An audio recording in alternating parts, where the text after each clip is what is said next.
Kwa majina anaitwa David Haraka. Mimi ni Public Health Officer in charge Nyamira County Referral Hospital.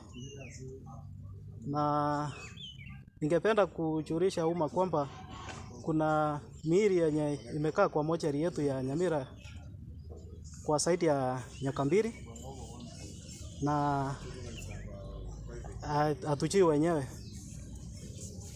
So kama kuna yeyote amepoteza mwenzake ama ajui penye aliko, tunaomba akuje tu atambulishe. Maybe unaweza pata umepata relative yako wako huko. Tulipeana notice ya 21 days ambayo ime expire. So nataka kuwatangazia pia kwa media kwamba kama hiyo masiku ime expire, sasa tuna proceed kwenda kotini kuchukua court order. Ndio tupeleke hiyo miili to the nearest public cemetery. Kwa sasa tuko na miili 10, watu wazima wako 6 na watoto 4. Na kuna miili yenye imekaa zaidi ya miaka 2 kwa mortuary, na tukijaribu kuangalia tuko na capacity, hiyo mortuary yetu iko na capacity ya 24 people, lakini sasa hii tuko na zaidi ya watu 24. So hiyo imeleta congestion kwa mortuary. Pia imeleta unpleasant smell. Ndio maana tunataka kufanya disposal.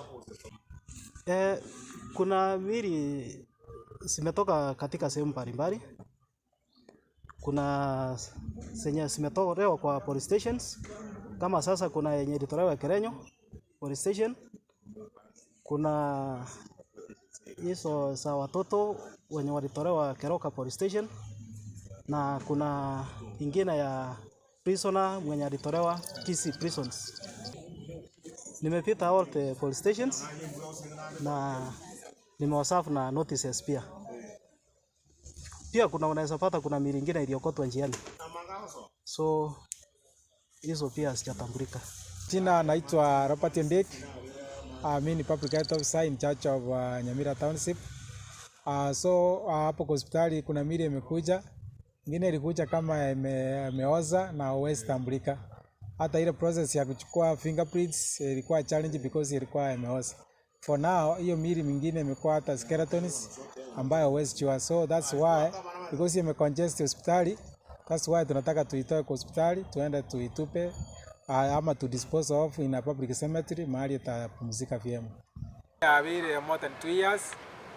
Umubiri wano yoje last noro kulire umwaka yomo na kulingana na ile sheria ya public health abatakire ko bororo not more than 21 days.